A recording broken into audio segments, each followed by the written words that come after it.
Pak Justinus, ini piutang 9 miliar yang ada di PDAM-ND ini, rinciannya ini bagaimana nih Pak Justinus?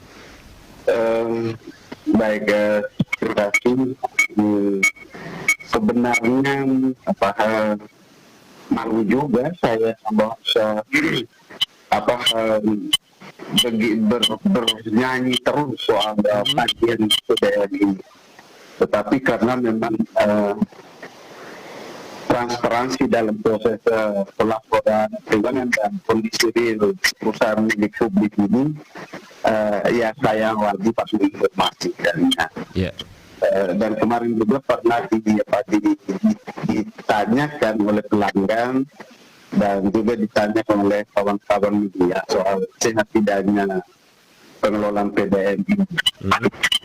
Nah, hari ini kita malah mengalami pembengkakan tagihan atau piutang di perusahaan ini. Yeah. Dari semula dari Januari ketika saya berada di PDAM itu, piutang kita mendekati 8,5 miliar. Dalam rentang waktu 3 bulan, saya dengan pembenahan manajemen di dalam dan lakukan operasional juga, kita mampu menagih sampai mendekati 2 miliar. Yeah. Hingga posisi per bulan April itu kita sekitar 7 miliar. Tetapi hari ini malah membengkak menjadi 9,3 miliar. Okay. Dari total piutang kita. Setelah ditelusuri, memang kami menyadari betul bahwa pelanggan kita ini juga mengalami dampak dari COVID-19. Yeah. Hingga banyak juga upaya-upaya untuk penagihan tetap tidak berhasil karena memang daya beli, pendapatan, dan juga kebutuhan masyarakat ini sudah mulai bergeser. Okay. Dari sebelumnya yang di usaha kecil menengah seperti perkiosaan, yang pendapatan mereka sebelum COVID ini sekitar 3 atau 4 juta per bulan, malah hari ini dengan kondisi pandemi ini ya bisa saja mungkin hanya 500.000 dan terus. Ada penurunan pendapatan begitu ya? Nah dari situ kita rasakan dampak ini ke kami, ke perusahaan publik ini. Yeah. Apalagi perusahaan yang menjalankan tugas-tugas kami untuk memenuhi kebutuhan dasar masyarakat. Dan kondisi ini saya tidak bisa memaksakan, tetapi sebagai top manager di sini, sebagai direktur, saya tetap mengambil sikap sesuai program, sesuai aturan. Okay. Ini dampaknya bagi personal PDAM bagaimana nih, Pak Justinus? Jelas bahwa dengan piutang yang ada ini kan operasional kita memang terganggu. Tetapi saya mencoba mengidentifikasi kita harus melakukan utang itu di belanja apa saja sehingga perusahaan ini tetap jalan, tetap organisasi dan perusahaan ini harus jalan. Okay. Contoh yang sikap yang harus saya ambil adalah sudah kita utang gaji. Dari awal saya minta untuk memahami karena utang tagihan kita di luar masih banyak, ya kita ya agak telat-telat lah, kalau bisa 2 bulan 1 bulan baru kita bayar kali. Cukup prihatin juga ini Pak Justinus ya, apalagi di tengah pandemi COVID-19 seperti sekarang ini. Iya, saya sudah dari April sudah sebenarnya bukan untuk saya, tetapi saya menyampaikan ke pemerintah bahwa posisi tagihan PDAM ini sudah terkendala karena pandemi COVID. Yeah. Dan kalau memang pemerintah berniat baik, kita coba membantu pelanggan kita yang dampak COVID ini. Supaya mereka bisa membayar tagihan PDAM dan juga PDAM ini secara manajemennya, organisasinya bisa berjalan, Pak. Ini sudah diusulkan ke Pemkab ND, Pak Yusuf? Saya suratnya sudah dari April. Tapi sampai hari ini saya pikir pemerintah berpikir bahwa ini karena perusahaan milik daerah, apalagi perusahaan yang harus lebih banyak fungsi sosialnya. Sehingga pemerintah merasa bahwa ya sudahlah, nggak apa-apa diabaikan saja. Tapi kan saya dapat sangat menyesal juga kalau ada prinsip oknum-oknum seperti itu terhadap pengelolaan manajemen.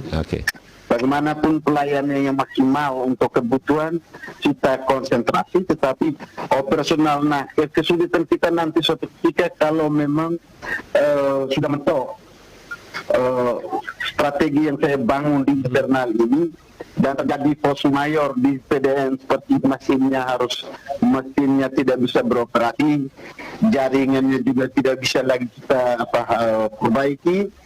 Kan dapatnya buruk juga. Nanti kan pelayanan masyarakat pelanggan kan tidak maksimal. Ada solusi lain yang sudah disiapkan juga, Pak Justinus? Solusi lain, saya lagi berdiskusi untuk membentuk tim penagih. Kenapa bentuk tim penagih eksternal maksud saya? Karena di internal pegawai saya sangat sedikit.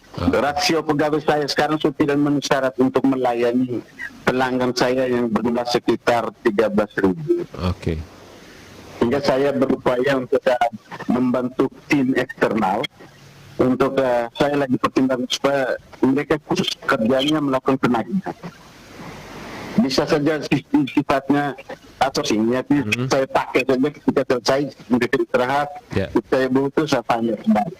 Saya lagi pertimbangkan itu dan saya masih mau koordinasi dengan dengan kawan-kawan internal Pan. Ini terkait dengan Pak Justinus, terkait dengan pelanggan yang punya piutang begitu, punya hutang terhadap PDAM atau tunggakan pembayaran ini, ada sanksi begitu yang dikenakan oleh PDAM? Nah, itu tadi kan kita ada protokolnya. Ya, artinya kalau sudah 3 bulan tidak membayar itu setelah penagihan atau ada saya keluarkan surat tagih atau piutang. Nah, dan posisi itu juga diabaikan, terpaksa kita harus cabut. Tetapi pertimbangan ini yang pertimbangan terakhir. Karena apa, Mas? Saya mau sampaikan, ini kebutuhan dasar. Air minum lebih penting dari listrik, dari PLN. Air minum itu lebih penting dari bank apa. Air minum ini kan lebih penting dari perusahaan-perusahaan negara lain.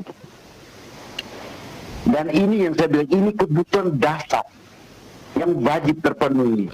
Nah, kalau hanya dengan pertimbangan bisnis, lantas kita korbankan orang sampai ke dok dan lain-lain, kalau dari unsur kesengajaan, it's okay. Tetapi kalau memang itu betul-betul masyarakat ini yang terdampak COVID, kan sampai hati juga saya harus dok dan lain-lain, mereka harus keluarkan lagi uang untuk beli tangki atau mereka harus cari dengan cara lain. Artinya sampai dengan saat ini belum dilakukan begitu ya? Saya ini dilematis. Tapi saya menjalankan perusahaan ini berorientasi COVID, tetapi bahwa perusahaan ini juga dengan fungsi sosial. Karena ini perusahaan publik, perusahaan milik pemerintah. Nah, fungsi sosial ini yang karena pertimbangan itu dan juga muncul dampak pandemi ini, maka ya hutang kita ini semakin besar. Baik, Pak Justinus, kita sudah sampai di akhir kebersamaan kita. Silakan apa yang ingin Anda sampaikan kepada pelanggan PDAM Kabupaten ND, kemudian juga kepada pemerintah Kabupaten ND. Baik, pelangganku yang sangat saya banggakan, mari bantu kita, bantu saya, bantu perusahaan ini supaya bisa memenuhi kebutuhan pelanggan. Nah, caranya untuk membantu saya, pertama, kewajiban kita harus segera kita selesaikan. Yang kedua, kita saling menjaga seluruh infrastruktur PDAM ini, baik pipa, baik bak, baik mesinnya dan lain sebagainya, kita sama-sama menjaga supaya ini tetap bagus. Yang berikutnya, sisihkan sedikit-sedikit, jangan sampai tidak sama sekali. Saya minta kesadaran untuk kita semua sebagai pelanggan. Yang berikut, pemerintah, karena perusahaan ini adalah milik mereka, milik pemerintah, milik rakyat, ya mari tolong sama-sama kita mempelajari dan membantu supaya bisa lebih bisa terpenuhi kebutuhan dasar masyarakat dan bisa terpenuhi kebutuhan manajemen dan bisa beroperasi sebuah perusahaan yang sehat. Baik. Nah, untuk itu tidak ada pilihan lain, suntikan anggaran penting. Dia dari sisi manajemen saya sendiri sudah berikan jaminan saya sanggup untuk membenahinya, tetapi berikan untuk saya dari sisi suntikan dana saja. Apakah itu apakah itu subsidi, apakah penyertaan modal, ini regulasi sudah mengaturnya, memberi ruang untuk pemerintah sebagai pemilik. Itu yang saya harapkan. Baik, terima kasih waktunya Pak Justinus. Terakhir saya tambah ya, silakan. Saya terakhir itu ada ajudan dari pemerintahan untuk bantu kami modal berupa mesin pompa. Karena kami di sini sudah tidak layak, tapi belum ada jawaban sampai hari ini. Mudah-mudahan para pihak masyarakat bisa bantu saya untuk menyampaikan ke pihak pemerintah dan ke wakilnya supaya segera membantu kita dalam pengoperasian PDAM ini. Terima kasih. Mohon maaf banyak bagi pelayanan kami belum sempurna. Baik.